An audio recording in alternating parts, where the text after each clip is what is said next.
Good morning, everyone. Good afternoon and good evening. Thank you all for joining us for another, for the first session of the Residency VMR of the year. We're so happy to have the University of Arkansas for Medical Sciences here with us today. And to start off, um, so we have here Dr. Alex Kepler and Dr. Shang Shu from the University of Arkansas. Can you please introduce yourselves and tell us a bit about yourselves? Perfect, sure. So my name is Shang. I'm one of the second year internal medicine resident. I'm originally from India, but born and raised in India, but I started my residency here and I'm loving it. I really like to go outdoors to hike. That's one of the new passion that I've found, and other sports stuff like swimming and table tennis. I'm glad to be here. Hey, I'm Alex Kepler. I'm one of the chief residents here at UAMS. And a fun fact about me is I have 3 cats and a horse, and I, like Shang, chose and enjoy being in Little Rock for all the outdoor opportunities while still being 10 minutes from our tertiary care hospital where we work. That's really nice. Thank you for joining us and being here today. We're excited and looking forward for your case, especially that recently we had one of your co-interns or from the program, Michael, presenting a case that was really nice and an interesting case. So we're definitely looking forward to your case today. And moving to our discussants, we have Lyra here with us, who's a medical graduate from Russia, who's recently started her internal medicine residency. Would you like to say hi, Lyra, and introduce yourself? Yeah, absolutely. Hi, everyone. My name is Lyra. I'm a proud CP Solvis member and a first-year internal medicine resident in Russia.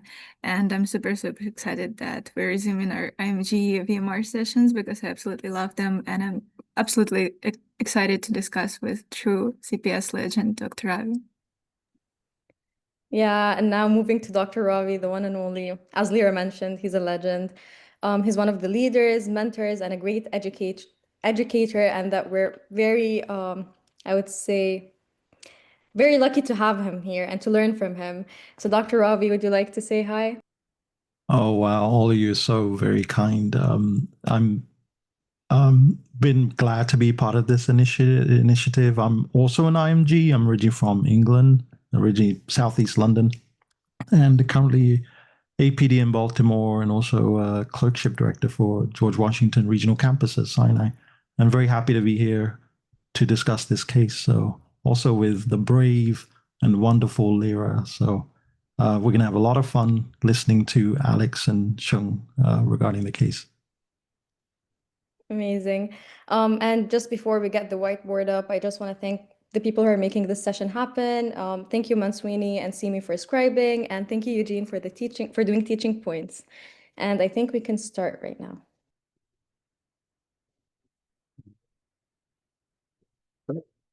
So here we have our 51-year-old male who comes into the ED for falling down. Yeah, possible syncopal event. Very interesting.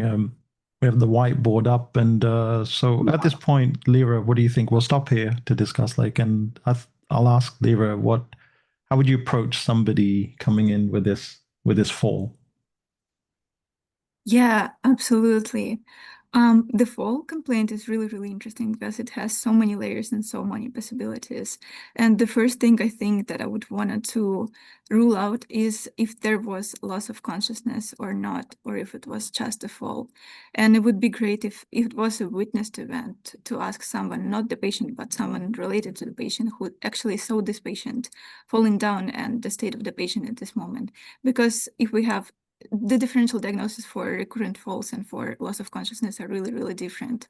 And for loss of consciousness, I think we have a famous S mnemonic that includes states like syncope, seizures, stroke, sleep disorders, substance, sugar, for example. So it's really, really broad and it's quite different from the differential for a falls. And for this aspect of the chief complaint, I think we should get our antennas up if it's a recurrent situation, so recurrent falls, or if it's a fall where the patient suffered some consequences and he can get up. So for recurrent falls, I think it's basically the easiest way to think about this is what we need to maintain the position not to fall. And basically we need a good sensation from our feet to stand correctly. So we need just general sensation, but also proprioception should be intact to feel our extremities in the space and how we move them. Then we need the coordination, so basically the whole central nervous system and the brain to work correctly to coordinate the movements from the sensation to the muscles that are going to maintain the balance that we need to not to fall. And of course, for the central nervous system to work properly, we need it to be perfused properly. So any drop in blood pressure and perfusion of the brain would be also likely the consequence and the cause of the fall. And lastly, the whole musculoskeletal system that actually serves for us to keep the balance. So any discoordination in the terms of muscle weakness, would it be symmetric, generalized, or maybe in the form of focal neurological deficits, can also be a cause of a fall for a patient. Yeah. What do you think, Dr. Ali? Absolutely wonderful. You have so much to say. You just squeeze so much knowledge out of just the fall itself. And if I look at the ages from experience, I'm just going to sort of springboard from what you mentioned. This is a very nice layout that you've mentioned, all the different systems required to just stay up. If you think about it, you have the baroreceptors, you have cardiac coordination, you have neurogenic, I guess, reflexes to keep us standing. Otherwise, we'd be talking to each other on the ground, not being able to stand up against gravity. So there's a lot that goes into it. And any dysfunction of these systems, whether it be your cardiac process or system, your neurogenic system, vascular system, one of the most common causes of if syncope is involved, and we're going to sort of tease this out in the next aliquot, is orthostasis. An orthostasis in a young person could be volume depletion, could be lack of blood. In an older patient could be autonomic dysfunction. So this could be a signal to something deeper, which we'll kind of have to figure out. But at this point, I'm really not going to hang my hat on a certain diagnosis. But in the emergency room where this patient presented, I definitely, one of the first pieces of data I would get would be orthostatic vital signs. That can be very powerful because right then and there you've diagnosed a patient, and you can also implement therapeutics, which would be repletion of volume. So we'll swing the mic back to Shung to see what he has in store for us in the next aliquot. So perfect. So this guy, he was around noonish time. He was working as a chef at the barbecue pit. He was prepping the meat, and he started feeling lightheaded, a little nauseated, and then he was feeling dizzy, and he kind of passed out. I had a fall, ground level fall. He did hit his head, but there was no external injury. There was kind of witnessed. There was no tongue bite, there's no seizure-like activity, or there's no urinary incontinence. He regained consciousness after a few seconds, and after that, he didn't have any confusion after having the fall. And that's that. Other than having fall, he also had reported like he's been feeling fatigued for the past few months, and he had like a lot of weight loss, unintentional weight loss. He said around 40 pounds he lost. He kind of attributed to that because he had some oral lesions as well in the past, which were kind of worked for. Other than that, some of the review systems, he didn't have any other complaints of like chest pain, palpitations, shortness of breath. Neither did he have any headache or any abdominal pain. He didn't have any cough or any other urinary symptoms or any blood loss in stool or blood loss in urine. So that's I'm just completing the review systems. Should I go ahead and do past medical history, or should I wait for it? I think we can stop there because you've given us some very, very interesting information here. And this is exactly what we had anticipated. Anticipation is very powerful in medicine. You grab a piece of data and then you try and devise a possible outcome of this, or a downstream effect, or what we call maybe sequelae of this. So like we had sort of hypothesized in the first aliquot, that there's something going on in the background, and that we have to decipher from your second aliquot. And so there is. So is syncope really what we're trying to solve here? Yes, but there's something in the background that's been festering for a while, which you explained, this weight loss and all these sort of constitutional symptoms. And you have a very powerful review of systems where you eliminated certain things like tongue biting, likely not a seizure there. no chest pain. It doesn't really eliminate cardiac disorders, but kind of does hint at it. If you said he's been having chest pain for a while, so he's probably got maybe some chronic CAD process going on there. So less likely, but still harking back to earlier on what we had mentioned, we thought about cardiac and neurogenic processes at this age are probably front and center in causing this syncopal episode. So yes, when seeing a patient like this in the emergency room, you have to work up the syncope, and it could be one of these things here, which could be a cardiac arrhythmia, structural valvulopathy. It could also be cardiomyopathy. Also, could be volume issue as well. So definitely getting those orthostatic vital signs will be important.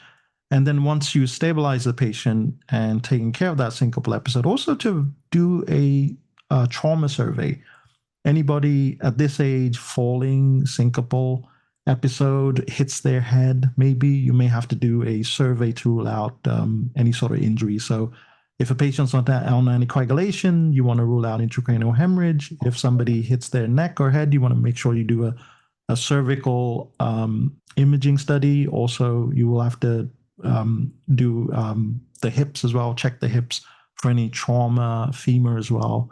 And once you've ruled that out, then you move on to what's been going on for a while. And the labs really will be helpful. So first, actually accumulating data, the exam will be helpful. And I'm sure the patients had quite a bit of weight loss. So looking for the hallmarks of weight loss, and then the labs will be crucial in this, in evaluating this complaint. I'll stop there right now, but I'll let Lyra discuss all these findings in this second aliquot. Yeah, I absolutely love the approach, and I agree that the problem that we're dealing with right now is syncope, but it's not just syncope, but with some subacute background, and which makes it really, really interesting. And just building on the differential for syncope, for example, I like to think of it as like cardiogenic in nature and non-cardiogenic in nature. And here the presence of lightheadedness and dizziness and nausea that preceded the loss of consciousness really makes me think more about non-cardiogenic causes of syncope. And here we have a lot of different differentials. Most common, I think, is the vasovagal syncope, which is so common that it could be just obscuring the subacute diseases that this patient have. And if it turns out to be the vasovagal syncope, it could be not the true center of gravity of this case. So I would love to know, just to ask the patient if he had similar episodes before, because vasovagal syncope tend to recur throughout the life. And if he had such symptoms before, I would be less worried about this current presentation. But if not, if it's a new finding, I would be truly investigating the subacute diseases with now autonomic nervous system imprint, because non-cardiogenic syncope, I usually think of basically the destabilization of autonomic nervous system, either in the form of drop in the sympathetic activity or overactivity of parasympathetic nervous system. And it would be interesting to understand what's going on here. I think I agree with the first step. That would be the easiest one to do would be orthostatic vital signs, to understand what's going on here, to look for the drop in blood pressure and for appropriate or the absence of appropriate response for heart rate. Very interesting case. Absolutely. I love the neurologic association, sympathetic association as well. And vasovagal is interesting, right? So when we do see that, sometimes we see younger people, usually recurrent, and a typical, I guess, presentation will be somebody, they're going to a Taylor Swift concert and they're very excited, they're in line, and it's a hot day, they didn't drink water, and they're having palpitations due to being nervous and so on, and then suddenly they syncopize, the sympathetic surge, and then what happens, the baroreceptors then I guess pick that up, and then immediately the parasympathetic kicks in, the process kicks in, and then you have bradycardia and you pass out momentarily. And there is this nausea associated with this, and it could be like diaphoresis, there's dizziness and so on. So very non-specific features. Some of this you have in your case, but it's a diagnosis of exclusion. It's the last one to rule in or out. But we first need to look at like Lyra said, we got to look at the cardiac, neurogenic, and all the other possible causes that could present like this. Back to you, Sean. Okay. So to answer your question, this was his first time having a fall, a singular event. Other than that, he didn't have any fevers, which I kind of missed. No fevers. And then going to his past medical history, he was complaining of, like, 8 months prior, he was complaining of some gum lesions, some gingivitis, and he was worked up for that. He had a biopsy done. At that moment, the biopsy was kind of showing granulation tissue, no malignancy. So other than that, he doesn't take any other medication. He doesn't have any pertinent past medical history other than that. No allergies. Only thing that he had was an appendectomy in the past. Regarding his family history, his mother has breast cancer and no other family history of any autoimmune or any endocrine disorders. For his social history, he works as a chef. He's currently a heavy smoker. He smokes 1 pack a day for almost more than 40 years and doesn't want to quit. He denies use of alcohol or any other IV drug use, and no travel or any animal exposures. He lives with his spouse in somewhere in North Arkansas. Very interesting. Yeah. Well, absolutely stop here. There's some very interesting features that you've mentioned here. Lyra, what do you think of the past medical history, especially these gum lesions? Very odd. Yeah, I agree. It sounds very, very interesting, especially where we don't have the full picture of the presentation yet, and we don't know what's actually is important for this diagnosis or not. The gingivitis sounds like a really interesting clue that could also be a red herring, but it sounds very interesting that deserves a lot of attention here. And I think, again, in terms of gingivitis and gum lesions, I think after stomatitis is something that we think about, which is really, really common here. But if we combine the gingivitis, and just basically, I would like to take a look into the patient's mouth and see for myself what's going on here and what kind of lesions is he describing, because the ulcers can be one differential, but like diffuse, maybe it's just gingival bleeding that he's describing, and it's whole other differential that could potentially explain like bleeding predisposition or orthostatic syncope. But one interesting association that I can think of with gingivitis and like general gingival disease in association with potentially syncope and especially orthostatic syncope would be scurvy, because recently Kirtan presented a case to me of orthostatic hypotension presenting in a patient with scurvy because the vitamin C serves as cofactor in the synthesis of catecholamines, which are necessary to maintain blood pressure and autonomic nervous system activity, which is, I think, a really interesting feature of this disease. So definitely would be keeping this in mind. And also interesting finding would be the presence of risk factors. And basically I see a smoking history here, which would be interesting. It serves as a risk factor for a lot of cancers. And since we're thinking, at least for now, about some brewing subacute diseases, likely inflammatory, presenting with unintentional weight loss, I would also be keeping in mind the possibility of malignancy. And malignancy can cause can result in loss of consciousness in many different ways. And one way I can think about is basically a mass effect of the lesion. Like, for example, smoking can be risk factors for laryngeal cancer, which is in close proximity to the carotid baroreceptors, and which could affect them and result in orthostatic or vasovagal-like syncope.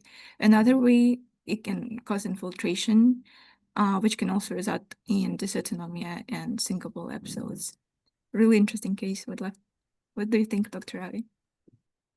I really love what you said, that you took the smoking and related it directly to what could cause this gingival abnormality there. So yeah, absolutely. Smoking, alcohol use disorder definitely could contribute to an oral malignancy. So weight loss, right? So we have weight loss, we have smoking, we have cancer.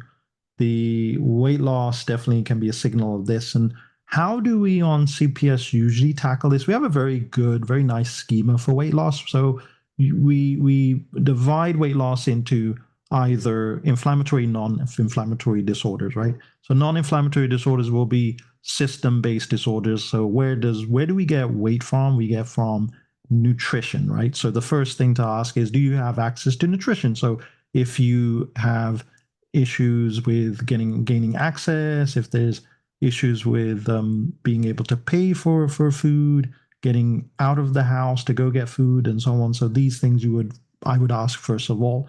If that is an issue, or even eating is not an issue, then you have to think about metabolic disturbances. You have to think about GI disturbances and so on. But here, what's interesting is like with the degree of weight loss, I can't help but think about inflammation. Now, inflammation is very powerful as it disturbs the digestive process, and it has sort of a hypercatabolic disorder. So usually malignancies, infections, and autoimmune phenomena. So I think with this case, the way the narrative is building, it's one of these three things. We always think, as I remember as a medical student, weight loss, middle-aged person, immediately think malignancy. So that bucket definitely needs to be evaluated. The CBC chemistry will really help us determine if there is any hallmark of an autoimmune phenomena, and also infections. If there's a fever, if there's a white count, immediately our minds will shift to what kind of chronic infections, insulin infections could manifest in this disorder. And all of them can cause potential weakness that can cause syncope. The syncope was just like your check engine light on a car, right? Check engine light comes on, you're like, oh, I have to go to a mechanic, get it red. What is the problem? Is it a sensor? Is it the pump? Is it the, so on. So the body has certain features like this. So this was a call out for help. Something is going wrong in the body. The syncope was just a manifestation. What is going on behind the scenes? Maybe one of these processes here. And so just the second thing I like to tackle, like Lyra had mentioned, the gingival hypertrophy. If you asked me like years ago as a med student, gingival hypertrophy, step one, phenytoin, right, would be probably one of the common ones on step one they asked, or cyclosporine could cause it, calcium channel blockers. So certain medications could do this. If you read the images in NAGM, they usually have these nice pictures, and they have pictures of gingival hypertrophy. So like Lyra had mentioned, certain malignancies have a predisposition to manifest in the gums. So more noticeably, I think leukemias can manifest in the gums. So I'm worried about a chronic process. And like I had mentioned, malignancy, autoimmune, and then infections like TB, these could cause a manifestation like this. And with the gums, now we have to start thinking about malignancies. Anything else comes to mind, Lyra, that can cause gingival hypertrophy? There's no drugs that we can blame. The chemistries will be, the CBC chemistry will be very helpful in this case. What kind of infections? TB comes to mind. Anything else comes to mind? Yeah, I can also think of some vasculitis that are associated with gingival lesions. There is like gingivitis associated with ANCA-associated vasculitis. So that's another possibility. And yeah, great job also. Nutrition. Maybe this is a red herring. This patient has lost weight. They have malnutrition. This could be vitamin C deficiency. So maybe we are reading too much into it, but it's a nice discussion to have, because you may see it one day. So when you do go admit a patient, definitely look at the gums and the teeth. All right, back to you, Sean. Perfect. So for him, regarding his vitals, he was afebrile. His blood pressure was found when he was lying. It was 124/76 with heart rate of 92. But we did the orthostatic vitals on standing. Within 5 minutes, his blood pressure dropped to 103/74 and heart rate of 84. Apart from that, he was sitting well at 100% on room air, respiratory rate of 18. His general examination, he was alert oriented ×4 in no acute distress. He did have oral gland mucosa. I think we also saw the oral lesions had resolved by this time. He didn't have any active thrush, but he did have some hyperpigmentation. Other than that, his extraocular movements were normal. There was no nectatic sclera. His neck had no JVD. He had midline trachea, no lymphadenopathy or thyromegaly. His cardiac side was regular rate and rhythm, no murmurs, no gallops, normal S1, S2. Lungs sounded okay, no on auscultation. There was no wheezes or crackles or onchi.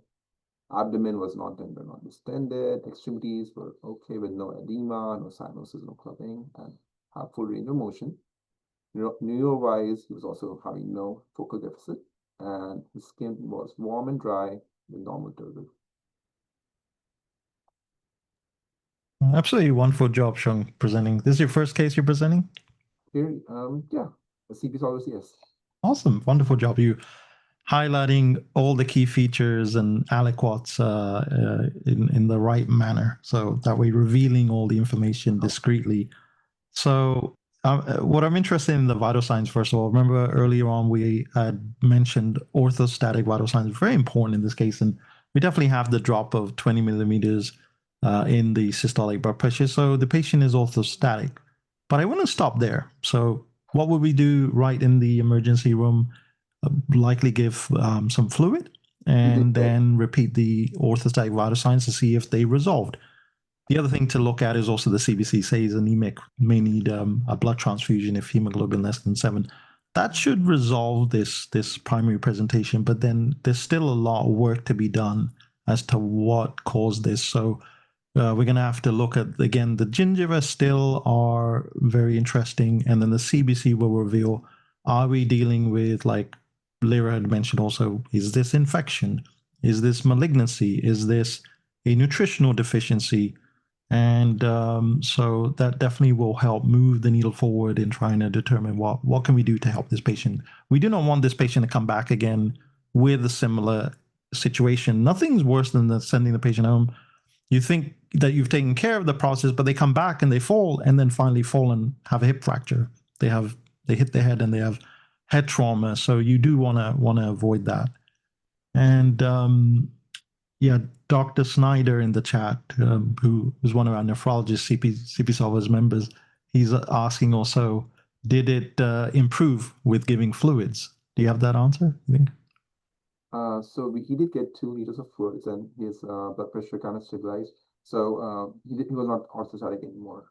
Okay, so it resolved there. So at least we've managed the patient there, but we still got to do our investigative work and trying to decipher what's going on there. And the exam pretty much is just the same oral lesions again. And I think the hypothesis, I don't think we can really hone in on which one of these disorders could be causing it at this point. But I think, again, the chronic infections we have to look at. HIV can cause oral lesions, and it's one of those insidious things. It can manifest. You can have an acute retroviral syndrome, and then it could become quiescent, and then it can return back again with a vengeance. So it's one of those things that can be long-standing. Anything else, Lyra, you want to think about before we go to the labs? I think which will help us a lot. Yeah, I absolutely agree, first of all, with the great presentation skills that you guys are showing. This is absolutely incredible. Yeah, I agree. And I just was thinking what an interesting association between gingivitis and weight loss, because we don't actually know what's causing what, because gingivitis is actually a painful situation and the patient could be reducing their oral intake because it's just painful. So it could be causing weight loss in theory, but also the weight loss, as we discussed in the previous aliquot, could be causing gingivitis by certain vitamin deficiencies. So it'd be really, really curious to understand what actually came first and the causation here. And in regarding vital signs, I think those are really interesting, because if you look at the heart rate of the patient, he's tachycardic almost even at the baseline when he's lying down. So I would interpret this as a sign of warning that this patient is actually hypotensive. And if we reduce the heart rate of this patient, his blood pressure would be even lower at the baseline. And the orthostatics, yeah, this is a really interesting space to discuss. And I agree with what Dr. Richard Snyder again asked in the chat, to pay attention not only to the drop in blood pressure with orthostatics, but also at changes in heart rate with orthostatic probe, because it could tell you the reason why the blood pressure is dropping. Either if the heart rate goes up appropriately, which is approximately, Kirtan taught me that there should be approximately 1 beat per minute increase for every drop for 2 millimeters heart rate rhythm in systolic blood pressure. So we can understand by this, will the heart rate increase appropriately or not. And here we see that it's actually dropping on the standing, which is really curious, which tells me that the likely cause of positive orthostatics in this patient is not the exacerbated drop in blood pressure and pulling the blood into the venous system of the lower extremities, but actually the incompetence of protective system, so the heart rate should go up in order for you to maintain your blood pressure, which to me sounds like a sign to dysautonomia here, and would be really curious to investigate this further. Yeah. Okay, back to you, Sean. Perfect. So now we're going to do the fun part, the labs. For labs, his CBC showed WBC count of 5.2, hemoglobin of 11.9 with NCV of 82, platelets of 182, and then we did the differential, which had neutrophils of 49, lymphocytes of 33%, monocytes of 12, eosinophils 3, and no basophils. His ESR was 35, and we also did LDH, that was 103. His basic metabolic panel, it showed sodium of 130, potassium of 5, chloride 97, bicarb 23, creatinine of 3.9 with EGFR of 17.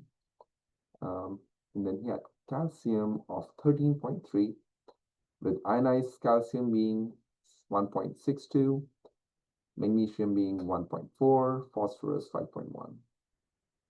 We also had liver panel done with ALT of 55, AST 37, ALP 90, and total bili of 0.8 with albumin of 3.6.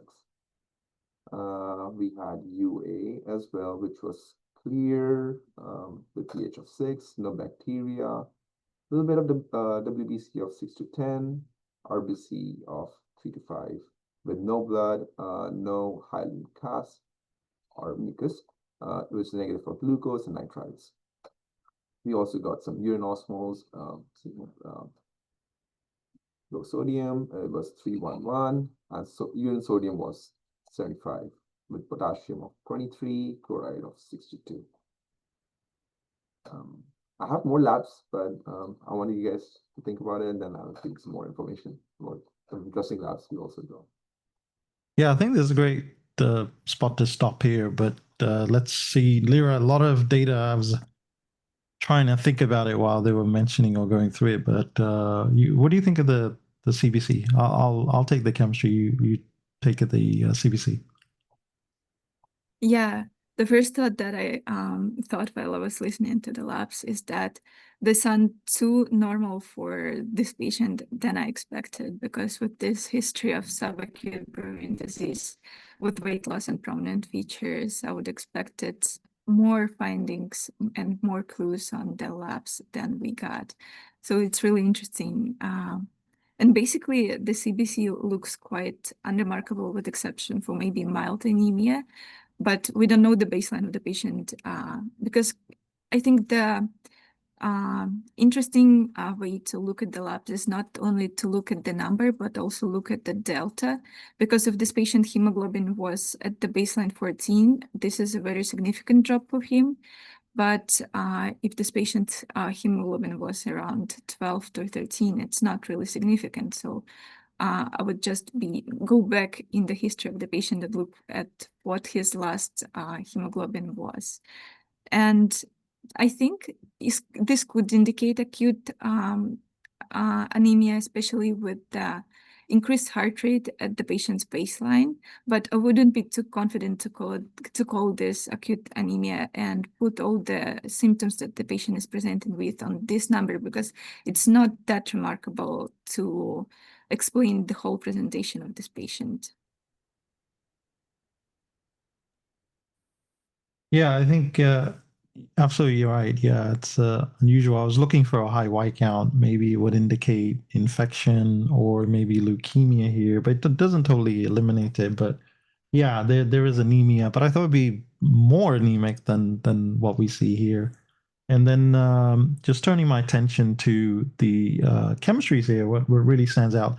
So the sodium again, is it? Am I really going to go invest time into the sodium? There are certain conditions associated with hyponatremia, but I think this is probably probably secondary to what the patient is presenting with. So the initial reflex would be to give more normal saline and see if it improves. Could this be associated with malignancy, maybe SIDH and so on? If you give at least 2 liters, the patient got 2 liters normal saline, you'd expect the sodium to actually get worse. As the ADH is up, it will take all the fluid or the water from the normal saline and discard the sodium. And so the sodium will actually, if it's 130, it will become 127 or 126, somewhere in that range. So I will ask Sheng if that the hyponatremia got worse or not. Just looking at the urine sodium, I think it was 35, if I believe. So usually it will be low in a low volume state. If it's SIDH, you'd expect the urine sodium greater than 40, or if you have maybe hypothyroidism, adrenal insufficiency, you may actually have a higher sodium in the urine, but this is lower. So this could be a low volume state, or it could be a secondary low volume state like cirrhosis, like congestive heart failure, cardiomyopathy. But I'm going to immediately turn my attention to the calcium. So the calcium really does stand out here. It's very interesting. So calcium could also be secondarily increased in a dehydrated state. So dehydration seems to be the theme here, the running theme here. And with giving the fluid, you want to see if there's a downturn. There could be a slight downturn in the calcium. But if this is a truly hypercalcemic state, we then have to do the secondary workup of seeing if this is a PTH or non-PTH related condition. And if we're thinking about chronic conditions where calcium may be high, what's interesting, we had initially hypothesized about infections, and certain infections. I think Dr. Snyder mentioned, did the patient have lymph nodes? So lymph nodes can manifest with granulomatous disorders, and certain granulomatous disorders can actually activate vitamin D and increase calcium. And certain conditions like vasculitides, like sarcoidosis, like TB, could actually potentiate the calcium in such a manifestation as well. So very interesting at this point. And I think doing at least some imaging to see, because this weight loss definitely is very, very is concerning here. And I think also doing a PTH if the calcium didn't decrease with fluids. Anything else? The CRP, LDH of 103, is that elevate? How elevated is that in your institution? What's normal? I think it's not Just like very mildly or So mildly. Okay. All right. So LDH emanates from certain organs or certain tissues. So anytime the LDH is elevated, it has to be massively elevated, say in a hemolysis, you would think about. So here there's no signature of hemolysis. Then organ injury, liver, kidney, lung, cardiac, it could elevate from there. But again, it's not. That's why I asked if it was elevated quite substantially. Other conditions, the lymph nodes, lymphoma, vasculitides, could also, leukemias could result in high LDH. But here it doesn't really help us. So I'm going to deviate away from the LDH and not really ponder over it too much. But I'm going to turn the mic back over to Sheng for the next aliquot. perfect. So there's a big elephant in the room, the calcium. So we did end up ordering a lot of endocrine studies. We got intact PTH, which was 4.4, that was low. We also ordered PTHRP, that was normal of 1.5. Then we ordered vitamin D, 25 hydroxy, which was 31, again normal, and then 125 hydroxy vitamin D, which was 52, also normal. We also end up ordering cortisol labs. His morning cortisol was 4.4, and then we ended up doing the co-syntropin test, which at baseline was 8.8, and after 30 minutes it was 7.9, and after 60 minutes it was 9.2. So there was a blunted response to ACTH. His ACTH of the normal was like around 12.1. We also ordered that lab. We also got aldosterone, which was low of 3. And renin was also ordered was like 0.5. Because he had like hypercalcemia, renal dysfunction with creatinine high, we also end up ordering some light chains. We got SPEP and UPEP.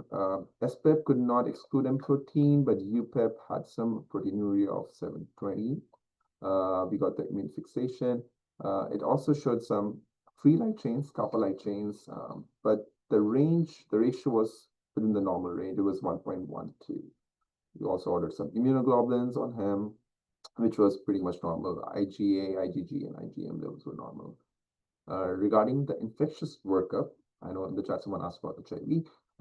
His HIV test was normal. TB quantiferon was also done, considering might be something related with granulomatous disease. Fungal cultures, all of them were negative. He did have some high beta D glucan of 273. Normal is around 80 in our institute. There were some other interesting labs we got, that coccidio and blasto, serology, histoplasma, serum, and urine antigen. All of them were negative. We ended up getting some imaging. Chest X-ray was normal. His ultrasound of the kidney were unremarkable. There's no chronic kidney disease. His CT abdomen pelvis was quite interesting. He ended up having right adrenal mass, which had some calcified appearance. Also, since you're saying imaging, we also, since he had a fall, he got the CT head, which was also normal. Wow, a lot of information there. And it definitely does move the needle. Like we initially hypothesized in the first two aliquots, labs, I think, definitely will shed light on this, because there's so many potential disorders here. This is a very good workup. By the way, I want to mention you left no diagnosis unturned. So, earlier on, sometimes with the calcium, I failed to mention, calcium, we think about multiple myeloma. Multiple myeloma proteinemias is one of those conditions where you just have this multi-systemic effect. You have anemia, you have the hypercalcemia.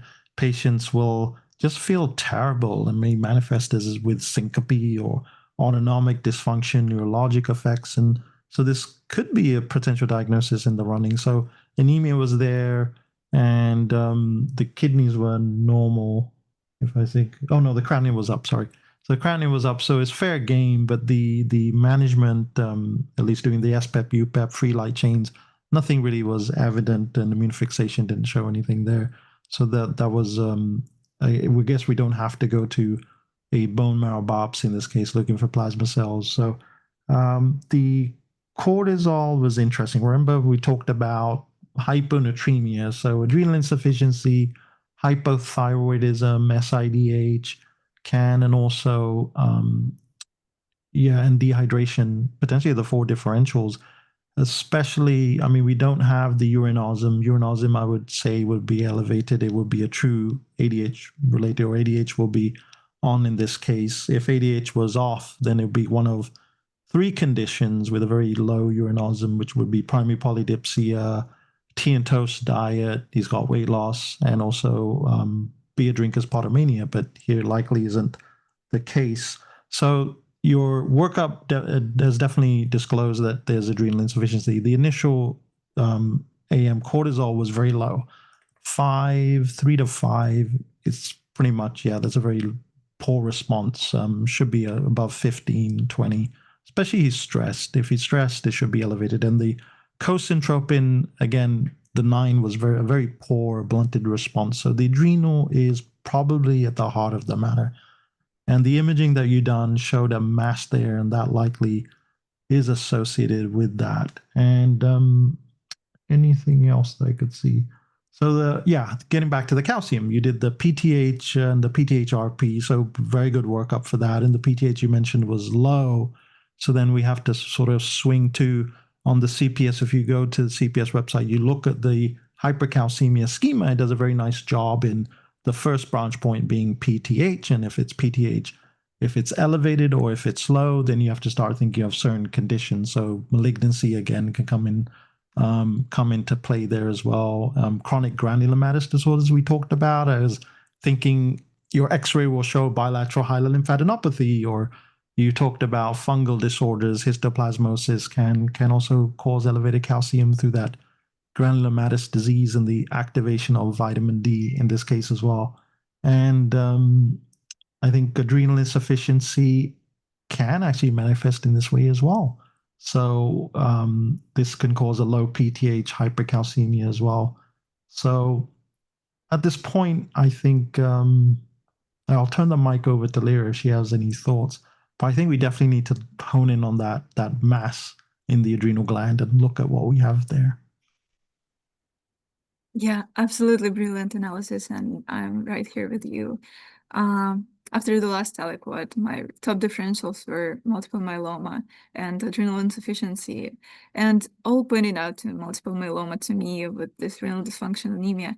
But the basically absolutely almost completely unremarkable SPEP, UPEP, immunofixation, all the workup with serum free light chain negative being normal really makes me move away from this differential. The only one caveat that I think if I had high pretest probability for that, I would want to investigate is doing immunofixation for IgD and IgE, because those are not picked up by the usual analysis. And if we saw, like for example, some bone lesions on the imaging, I would definitely would want to do that. But here we saw not the bone lesions, but rather some adrenal mass, which makes me, especially with this adrenal insufficiency being my second top differential, which makes me really think more about this differential. And with actually all the lab analysis, cortisol being low and aldosterone being inappropriately low in a patient who was, based on the vital signs, likely hypovolemic. So yeah, and urine sodium being borderline, but on the higher side, which I would expect to be lower in the patient again who is hypovolemic and hypertensive with possible orthostatic vital signs. So yeah, the only thing I'm worried about is that this adrenal mass is calcified and it looks really chronic and potentially could be a red herring and incidentaloma here. So yeah, interesting what you're gonna tell us next. Yeah, just to sort of add on to your thoughts earlier. Yeah, so with this mass now at this point, the imaging didn't show anything elsewhere, right? So we're thinking about what could go directly to the adrenal cortex. I guess this is a cortex. So why is this patient having adrenal insufficiency? The mass infiltrating the cortex could then disturb the function of production of the hormones in the cortical layer of the adrenal gland. So if we're thinking about metastatic lesions, right, we would see signals elsewhere in that imaging, which we don't see. So this has to be something that's directly affecting the adrenal gland itself. So could this be a primary malignancy of the adrenal gland? So could this be adrenal adenoma or anything of that nature that could be causing this? Then the other thing to think about is it's not a secretory tumor. It's a tumor that's blunting or obliterating the architecture of the adrenal gland. So, and you see that manifested in the labs and also the symptomatology of the patient. You have the hallmarks of adrenal insufficiency. We're lacking the rash. You may have, I'm not sure if this patient's having any loss of libido. Is this patient also having, the patient does have hyponatremia? Does the patient have the GI manifestations? Usually sometimes adrenal insufficiency, it's confused with maybe a GI related process or infectious process. You have fever, you can have ultimate status, you can have GI associations, vomiting, diarrhea, and so on. Was this patient having any of those other than the weight loss? No. Okay. So I'm still interested in a primary malignancy, less likely metastasis, and maybe infection of the adrenal glands. You know, there's certain infections. If you harken back to step one, we always think about Wartenson-Friedrich syndrome, right? So that usually is the hemorrhagic conversion of the adrenal gland. But I don't think we're dealing with a Neisseria meningitis case here. But you have to wonder about, we haven't had a TB test, and TB definitely can actually involve the gland as well. How about, I think Hemon actually mentioned there, how about this high beta D glucan? Could this suggest maybe a fungal infection? You know, you're in Arkansas, what kind of fungal infections can emanate from the soil? Many different infections could cocci, crypto, blasto, and so on. So in this case, I think still these are in the running, and let's see what they have for the next aliquot. Back to you, Sean. Perfect. So for him, after getting these labs, we were really puzzled, but we consulted our team. So we involved endocrine, hematology, and he was already on infectious disease team. He ended up having bone marrow biopsy. So they wanted him to make sure that he doesn't have multiple myeloma. And his bone marrow biopsy said that there was normal chromosome analysis, there was normal cellular bone marrow for the age, with no morphotypic or immunotypic evidence of plasma cell neoplasm. So that ruled it out. We ended up poking his adrenal gland. The adrenal biopsy was done. It did show a necrotizing granulomatous inflammation with GMS stain being positive, AF being negative, and they showed some yeast forms, which was kind of consistent with histoplasma. Arkansas is one of the state. The Mississippi runs through it, and it's pretty much common, very, very common to have histoplasma in our state. So that's that. After diagnosing him with histoplasma, apart from before that, we treated his hypercalcemia. We ended up giving him IV fluids, calcitonin, and stress dose for his adrenal insufficiency. He was started on amphotericin B and later on transitioned to oral itraconazole on discharge. His calcium resolved, normalized, and his symptoms also resolved. Also, he did have this histoplasma, but also if you note, like we discussed that, he didn't have the antigen being positive, which is kind of very sensitive in most of the cases, like his urine histo and serum histo were negative. But he ended up having histoplasma. Wow, Shang, that's yeah, I think initially we thought there's something insidious going on. And this is one of the conditions. TB is usually one of them, autoimmune phenomena, certain malignancies. And the calcium here was very powerful, right? So the patient was significantly dry, and that can explain, but not to the extent of this calcium. But the mechanism, usually you have the granulomas, right? If it's non-caseating, non-necrotizing sarcoidosis, usually, and then necrotizing will be all the others like histoplasmosis, TB, and so on. And in this case, there's an accumulation of macrophages, and the macrophages will produce this 1-alpha hydroxylase, which will activate the vitamin D, which will increase or result in the hypercalcemia. So I think that was a very powerful signal here, and that did help us in moving the needle forward. But I really applaud you. Wonderful evaluation of this patient. You're right. I'm thinking more Ohio River Valley, but histoplasmosis is moving beyond the borders of Ohio, and you're sort of in the Midwest there, so it's fair game, along with some of the other endemic mycosis that we have. Lyra, any reflections on this brilliantly presented case, very educational case that they have? Yeah, absolutely. A very interesting case. We don't see, absolutely don't see endemic mycosis here. So it's always fun to learn about new presentations, how they can present. And yeah, I'm just very curious, how did you guys explain the absolutely profound renal dysfunction in this patient? Pardon? Sorry, did you say that again? Yeah, I was just worrying I was just focusing on the Oh, the renal profound renal dysfunction that this patient was having.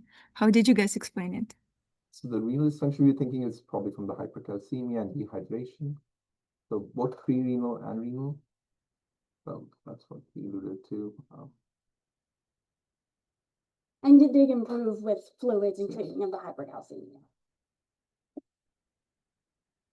Yeah, thank you so much again for presenting such a really rich case. Yeah. Thank you, There Shun. was some discrepancy, like with this 125 hydroxy. We were expecting it to be like really high, seeing the granulomatous disease, but it was kind of on the normalist side, and his 25 hydroxy was not that low either. But yeah, we couldn't. That's the only thing we thought about, like granulomatous disease causing it, because he was not taking any external supplements as well, and it being so high. But yeah, his labs not completely coordinate with the granulomatous disease causing the hypercalcemia.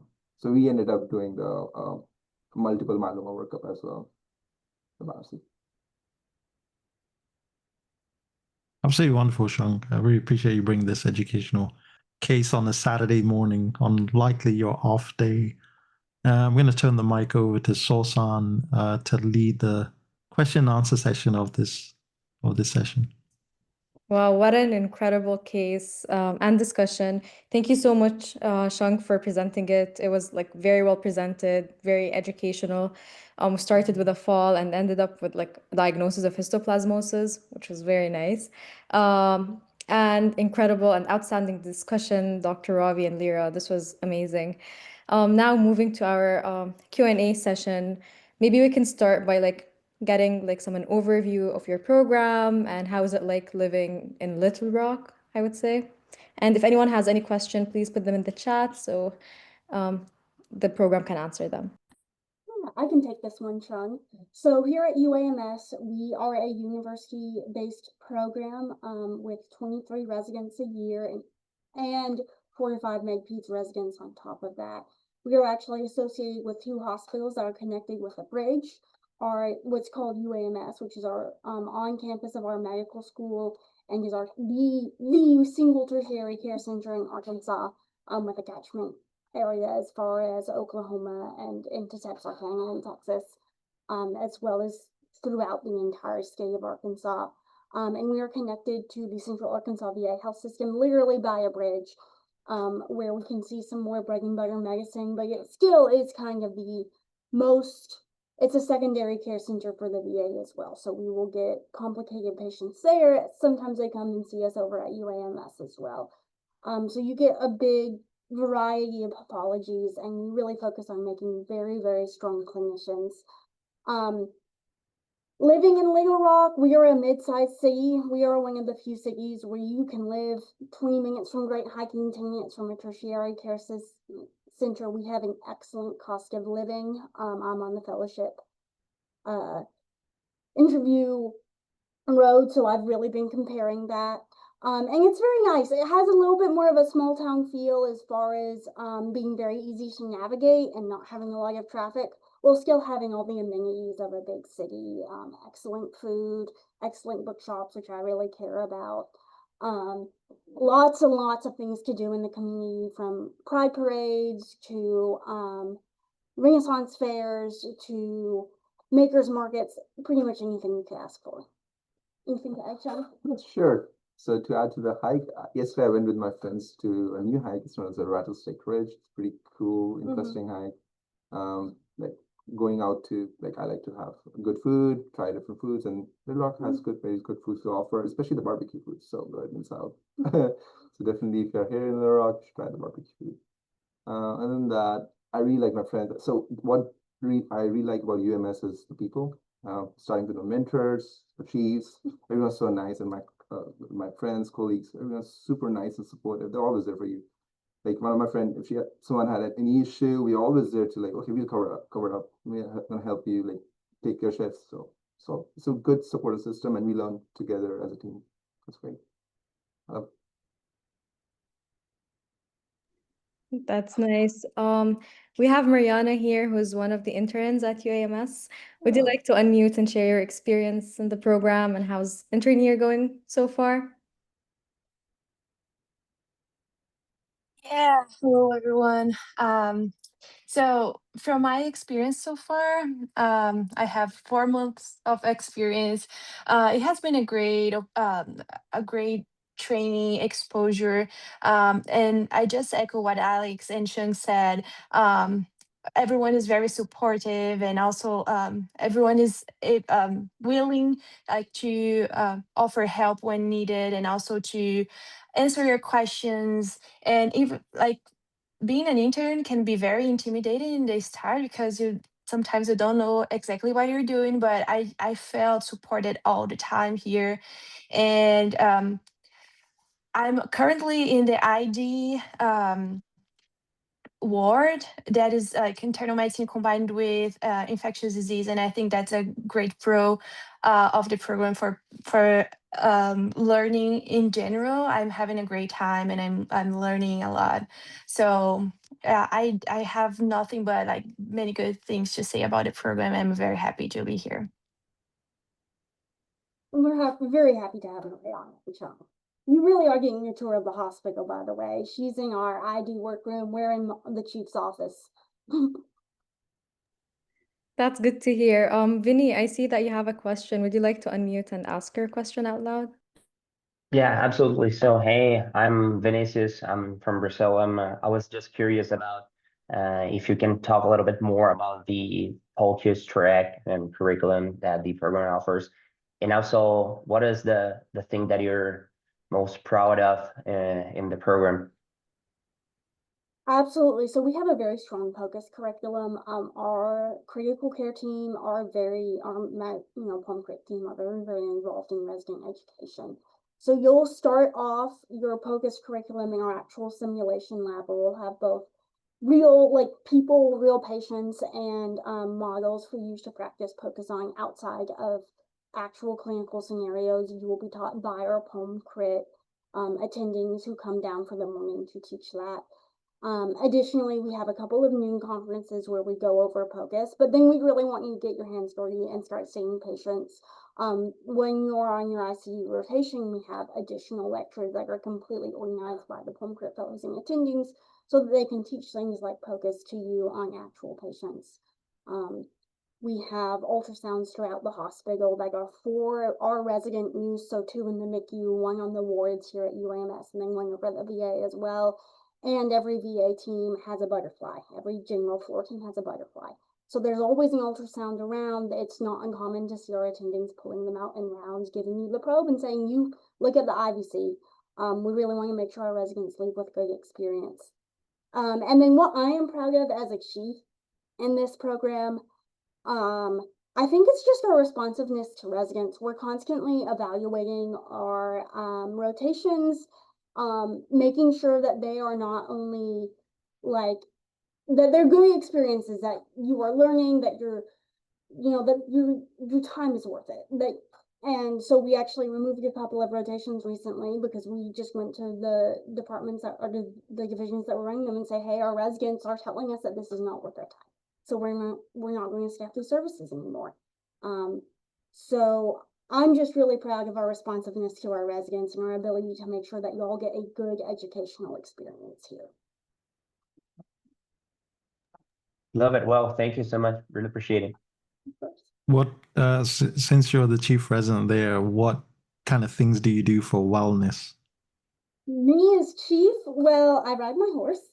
And I also started a book club when I was an intern here. That is 4 years strong now. I guess this is in its 4th year, where we as a residency meet and discuss only non-medical books. We refuse to put medical books in there.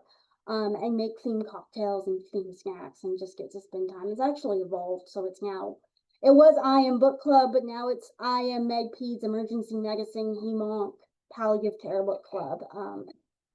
Everyone wants to hang out.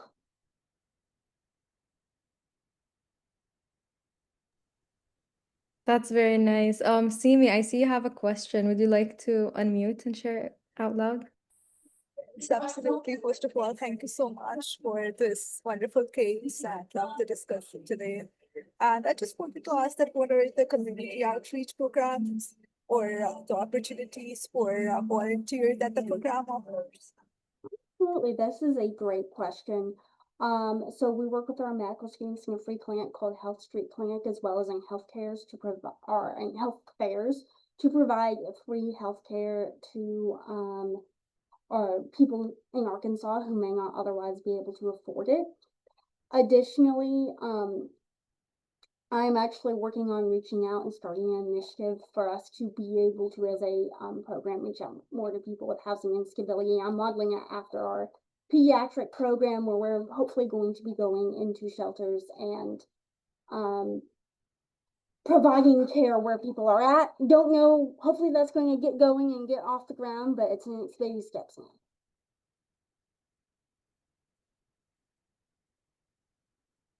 Thank you for answering that. It was really helpful. Of course. And we have Julia also. Would you like to unmute and ask your question? Yes, so I thank you for being here and presenting this amazing case. I want to know how much autonomy do interns have in patient management, patient care? How does that work in your program? Mariana, you want to take this one? You have the best knowledge, or at least of what it looks like for the first 4 months, and maybe Sean can take over the rest.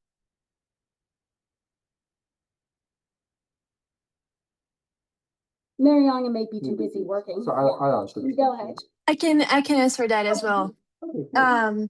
So Julia, please repeat the question. I was kind of Oh, paying if you have attention. to, if you have to do work, if you're actually working, we're happy to take it, Mariana.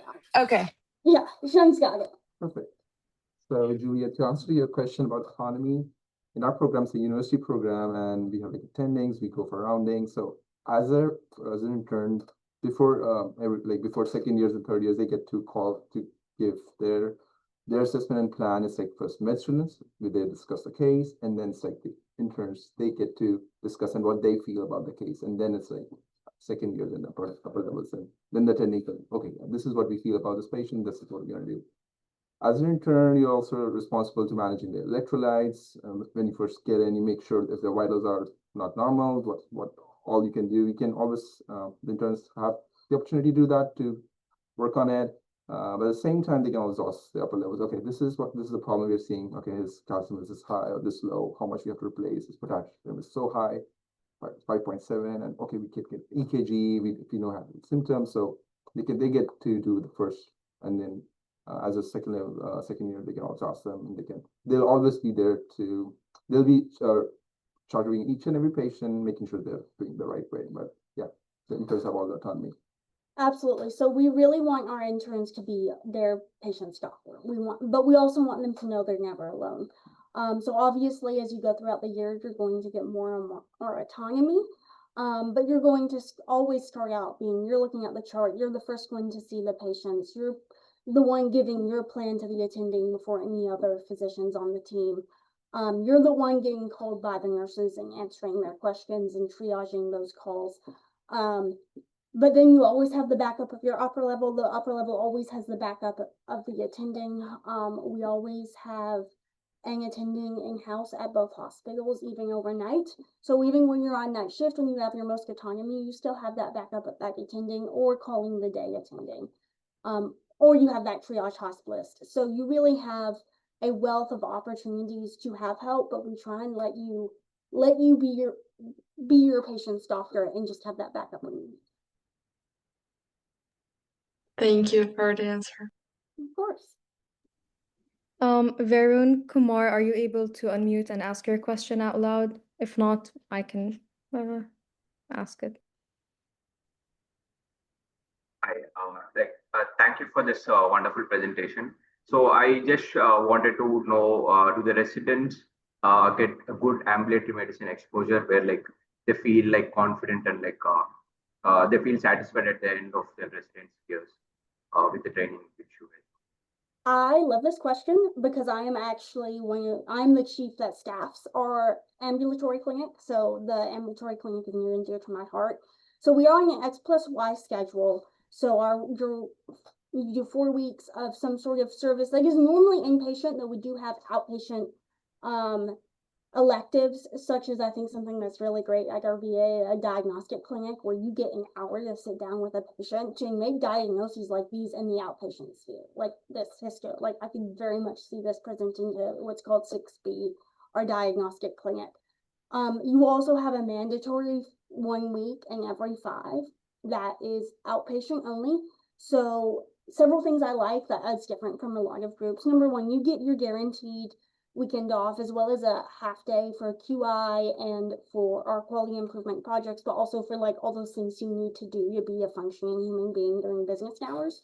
But we also give you 5 half days of clinic a week, as well as 2 half days of a subspecialty clinic, which we felt was really important because so many subspecialties, so much of that work is actually done in clinic, and we wanted to give our residents the exposure to what that looks like as well.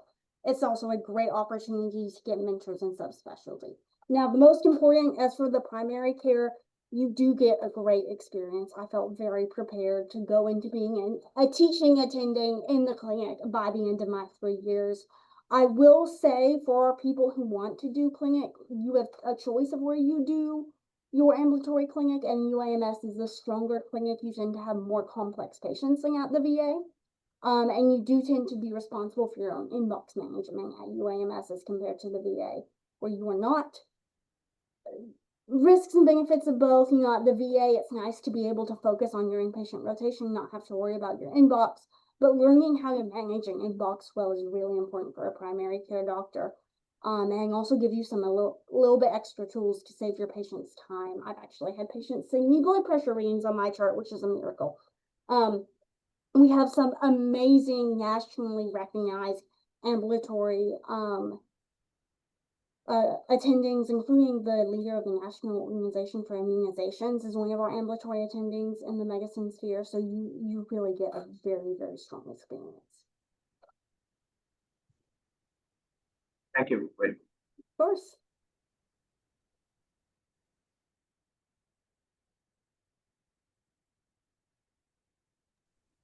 Maybe I can ask a question about like how often do you do like your didactics, noon conference, and things like that?